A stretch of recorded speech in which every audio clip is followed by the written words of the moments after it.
all my Aquarius friends. Welcome to my channel. My name is Teri Hunter. I'm an intuitive astrologer, and I'm here today with your November 2024 monthly horoscope.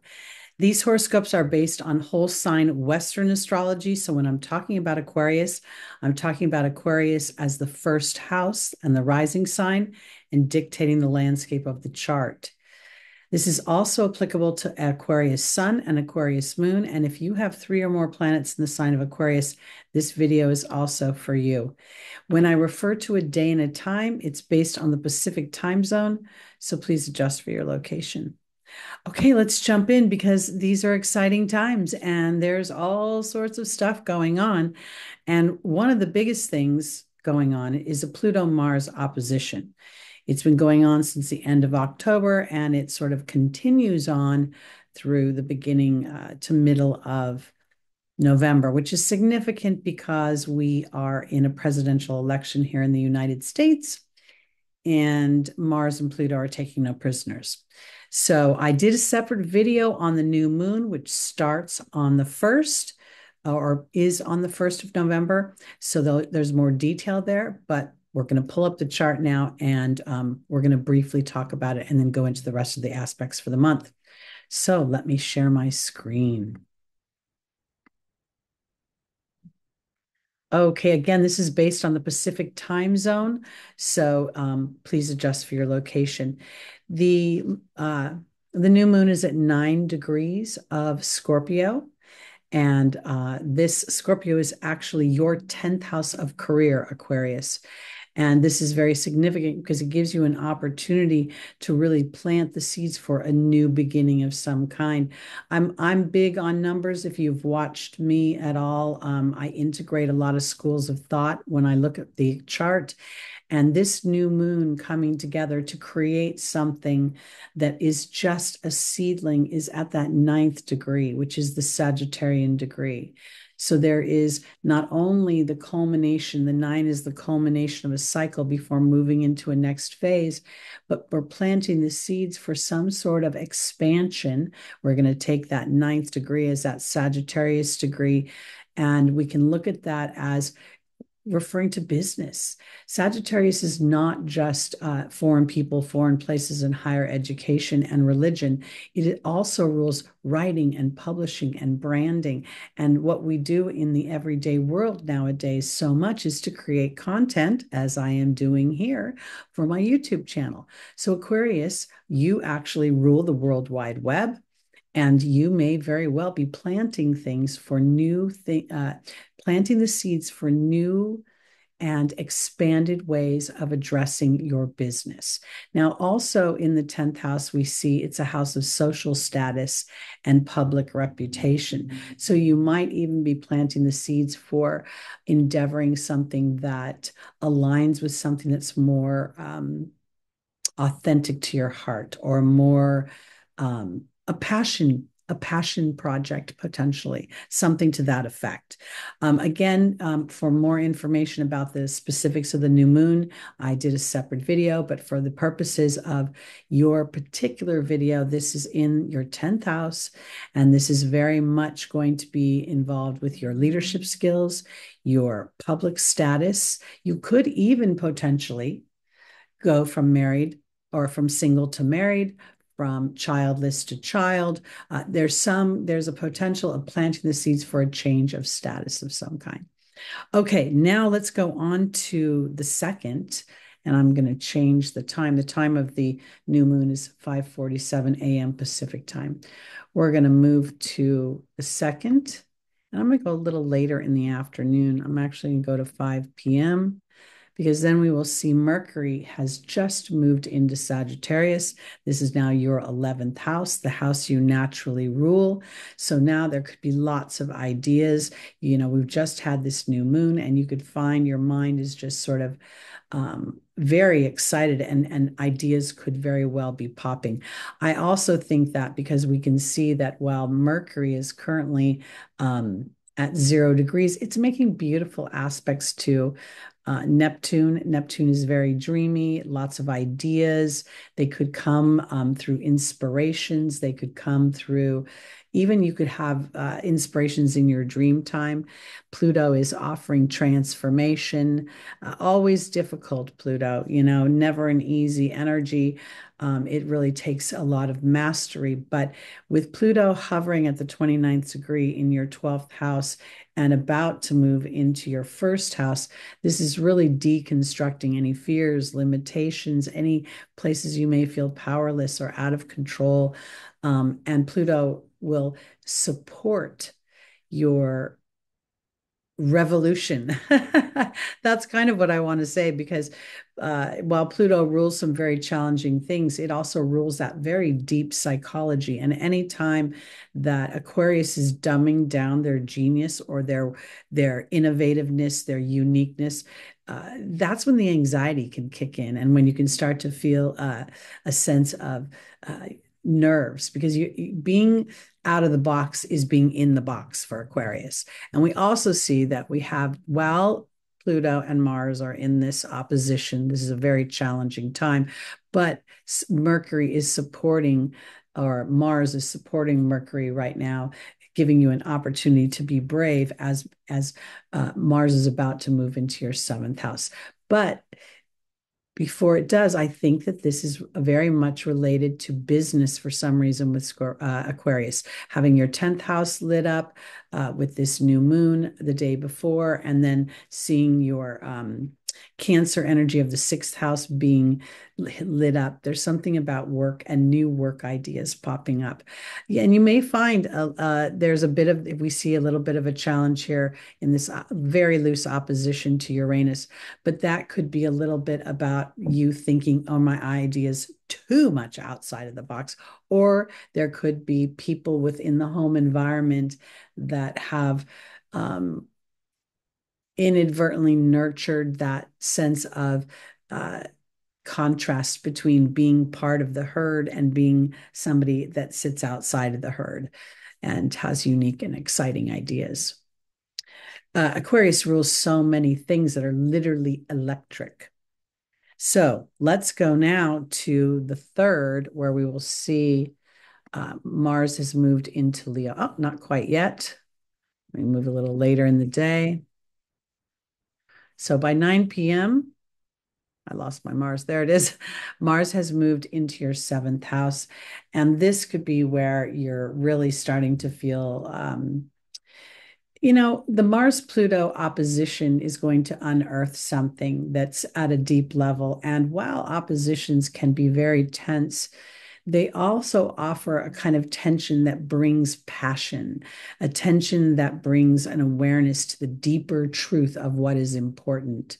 And I think that for my Aquariuses, that's where, as we move into this Leo energy, while it's your 7th house, it's an energy of it's a house of pleasure and romance and self-expression, where you feel, your sense of mojo. There's a lot of laughter in the Leo energy. It rules the comic, it rules the child, the conception of children. So as you become aware of whatever is illuminated through this Pluto Mars, literally there's some sort of battle between wanting to take action and then wanting to recognize a deeper psychological platform.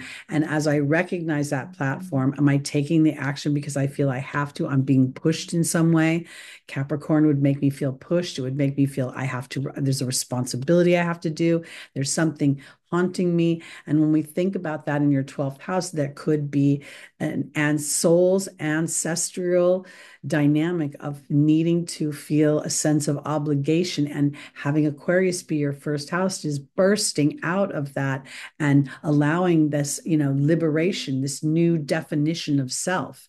And Mars may be very much, fighting between the action and then sort of the built up resentment of not being able to birth this sooner. Humans are impatient by nature, but the Mars aspect to Mercury really gives you an opportunity to think this through in a way that I think can open up your mind a bit, and it's going to require bravery. This is a hero energy. We also see that Venus and Jupiter are in an opposition right now, and this is these two. Jupiter is in Gemini. Gemini is your fifth house of creativity, and then Aquarius, Sagittarius is your 11th house, which you naturally rule. So what we're seeing here is an opportunity to recognize your value, allow for Jupiter's retrograde to go into a place of reviewing your creative talents or reviewing your creative endeavors, reviewing how you've been. If you're trying to have a child or you want to create a family, how am I going about that? Am I going about it in a way that is, kind of duplicitous? Gemini can be kind of back and forth, that house energy, because Jupiter is, yes, in detriment in Gemini because it's in its furthest space from home. But I think that this might be about, with Venus involved, it could be about birthing something. And it could very much be about money because we're talking about your career. But there's also sort of this idea that there could be a personal dynamic to it, where as you birth something on the outside of yourself, fifth, 11th house access, it actually nurtures something on the inside of yourself that has an opportunity to expand and shift your beliefs. Now, we do see the square over here to Neptune, which is kind of funny because Venus and Neptune get along quite well. They rarely have arguments, but I think the tension might be is the feeling invisible. And sometimes with the Aquarius energy, it feels so far outside the box that you think you live on the land of misfit toys. And I think that allowing for your genius to come through is where we start to feel this individuality. The Pisces energy for you is actually your second house, and the Aries energy is your third house. The Pisces energy for Aquarius is going to be like using your skills in a way that lets you be outside the box. The Pisces energy is really kind of this energy between the human experience and being out of body. And if you have a lot of Pisces energy, it can be very hard to anchor in. But for you, this is a beautiful combination because your first house thinks outside the box, Aquarius first house. And then as you have a skill and a talent to connect with the divine versus just trying to push in the human experience, I think you're going to resolve some wounds about your individuality and about how others perceive you, the way you think, the way you speak, the way you talk. I really believe that as Pluto moves into your first house, we're going to see all of humanity shift the way they're thinking and really connect much more to the ideas that thoughts are things and what we focus on creates. On the 11th, we're going to see Venus enter Capricorn. But right before she does, I'm going to pop into on the 10th, and we'll see. Actually, I'm going to go a day earlier. I lied 2 days earlier. Well, I can't quite get exact on at this time. Venus is going to be on the galactic center, and whenever any planet is within 1 to, let's say, 3 degrees of the galactic center, which is at 27 degrees of Sagittarius, there's an opportunity to connect in a way to with the divine, with source energy, with the cosmos, to get inspired ideas, download solutions to problems.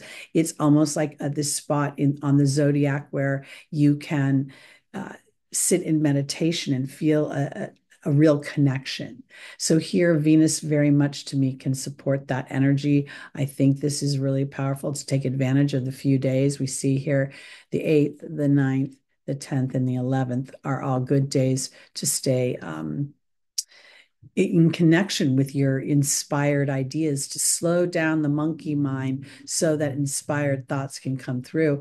By the time we get to the 11th, and again, you guys know I'm all about the numbers. So here, 1111 is always a number for me that's going to represent my thoughts or things. We see that Mercury is approaching the great attractor at 14 degrees of Sagittarius. This is offering you an opportunity to stretch out, to literally attract in any community you may need to support your career endeavors, what we were talking about at the beginning of the video. I think that this is a really powerful time with the awareness that Venus is traveling over the galactic center while Mercury is hovering over the great attractor. This period of time can be very powerful. Now we also know that Venus is moving into Capricorn now. This is where she gets more sober, more somber, and she becomes much more practical. And she wants to build something. And she becomes a little more individualistic here to me. She's not focused as much on the partnership, as you can see right now by the quincunx to Mars over here. She's not really looking at guys right now. She's looking at how can I stretch myself, and it hasn't been easy because she's naturally, a social energy. She's naturally partnership oriented, but as she goes through Capricorn, she's going to be revisiting some of the themes from about a year ago when she was in this house. And then she will very quickly meet up with Saturn again, where they'll have the 2.0 version of what the conversation they had last year. But at that time, Saturn was a little bit earlier in the Piscean energy. So now we're going to see something pretty it's definitely going to be like a meeting that's been being reconvened. We're going to be talking about the same topics, just what we've accomplished between the first conversation and the second. But I digress a little, or actually I move into the future too much.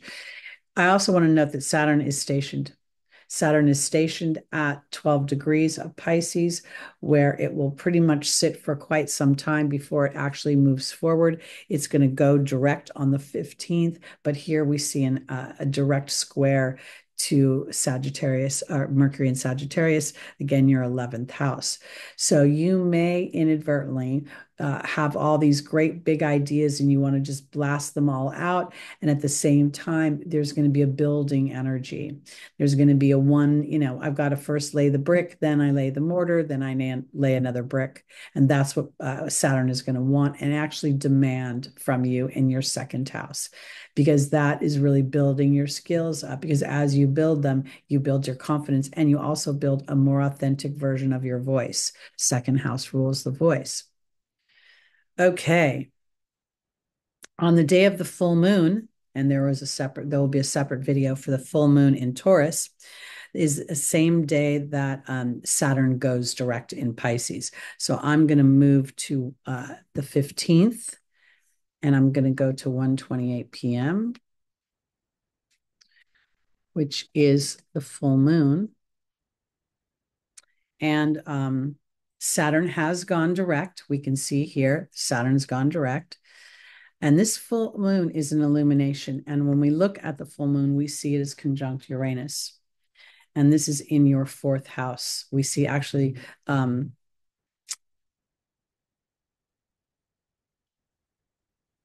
this is your third house. I'm so sorry.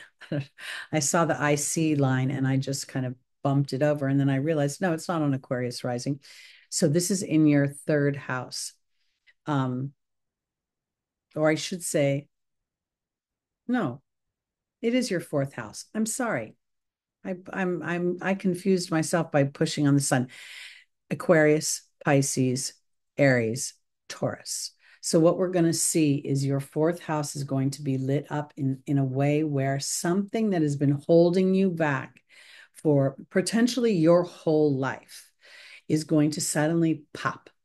It's going to be like, oh my gosh, I never realized I was dumbing down my genius. I never realized that I was some way conforming to an old habit, an old imprint that was given to me as a result of how I was raised. It doesn't need to be negative. It doesn't need to be something that has haunted you and hurt you your whole life. It could just be that, oh my gosh, I've always thought of myself as having, frizzy hair.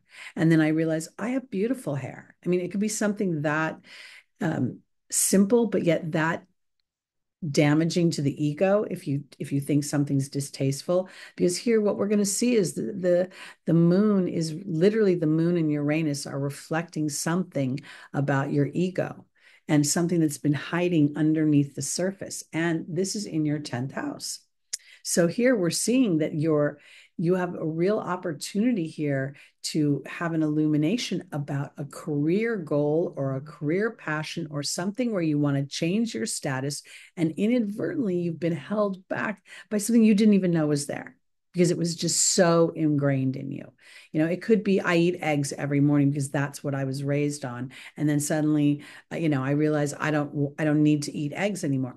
That isn't really the house structure, but I'm just trying to give you, it could be something so mundane. Now we see the sun is making a beautiful aspect over here to Neptune in your second house. So this gives me the feeling like you have a spiritual awakening. You have some sort of aha moment that is supported by Uranus's retrograde. And it's an emotional moment. It is a moment that can potentially be celebrated rather than to be feared. Now, because sometimes we fear things when they come to light. We also see that when we click on the moon, we are seeing that Pluto is involved here. Pluto is making a beautiful aspect to both of these planets, offering this rebirth, the rising of the phoenix, because we talk about the duplicity of the planets, right? But we as humans, most astrologers focus on the challenging sides because that's the imprint we're trained on. But the Aquarian energy is going to see something different. It's going to be like, it's time to move forward. It's time to look to the future at the 2.0 version of me. And this is all coming out at this full moon. And I think Saturn moving forward, even on this day, because Saturn rules history, Saturn rules where we felt obligated, where we felt repressed, where we felt that we had to abide by our elders and their wants and desires for us. And now you're going to feel this energy. If you are willing to be aware of the whatever the epiphany is, whatever the illumination is of the full moon, Saturn will support that as you do the hard work of staying on course. I also crazy want to say this, and I haven't said it to any of the other signs, but when Saturn is at 12 degrees, it has kind of this really powerful dynamic to it because we're seeing Saturn in Pisces, which is the 12th house, at 12 degrees. It feels like really the spiritual awareness of a long story, a history that my soul has repeated over and over again. And now I can incorporate that. I can bring it together and create the wisdom necessary to have it work for me. Okay. And on the 19th, Pluto moves into Aquarius for 20 years. And literally, it's at 1:28 p.m., which we just saw was the same time of the full moon. Now, here I go again with my crazy numbers because 1:28 reduces down to an 11. The full moon gave us an illumination. And now we're seeing as Pluto, who's been at 29 degrees, reduces down to an 11, breaking down those old structures, that history, that fear, that repression, that obligation, that government authority that's been keeping a hand, a thumb on me. It's going to start to lift. And you, Aquarius, have a real opportunity to rebirth a whole new version of yourself. And over the next 20 years, you're going to discover things about yourself that will feel like they're coming from somewhere else. Because, the universe is vast and you are so incredibly predisposed to understand and to embrace the vastness of the universe and the diversity that it has to offer. So this is super, super exciting. And a little scary at first, I'm not going to lie. But this particular, you've experienced this energy once already. So this will be the second time you're going to go through those early degrees. And of course, it will create an opposition to your seventh house. And Mars is still sitting there playing, a little bit more powerful. Mars is a little more powerful here, feeling a little more mojo. When it was in Cancer, it was a little bit more challenging for Mars then. The month is going to end with a Mercury retrograde. And I'm going to do a separate video on that. But what I'm just going to do is go to the 25th, where actually I'm going to go to the 26th. I'll go to a week later, where Mercury will definitely be retrograde. Now, this is significant because I just happened to remember that Mercury retrograded in Sagittarius last year, and this was a real opportunity that the planet is giving us to rethink our philosophies, our ideologies, our own personal expansion.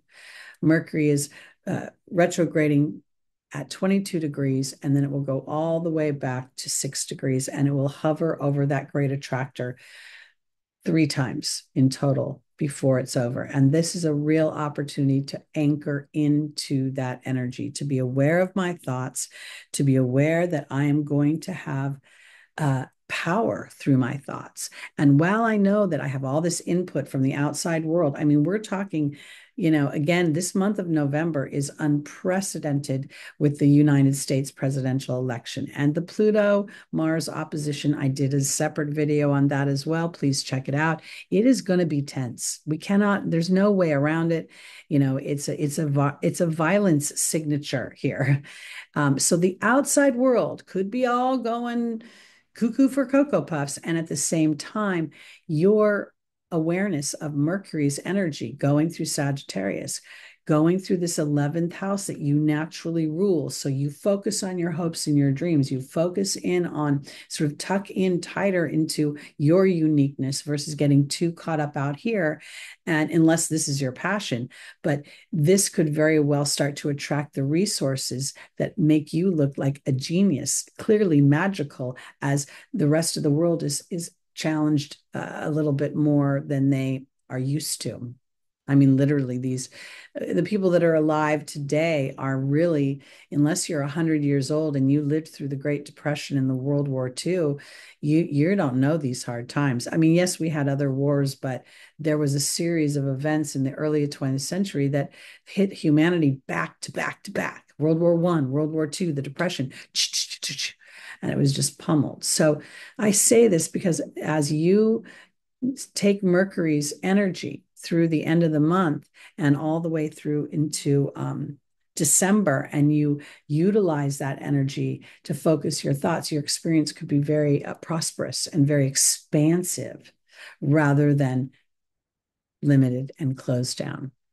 This is what I think are the most significant things going on in the stars for the month of November for my Aquarius. So thank you so much for watching.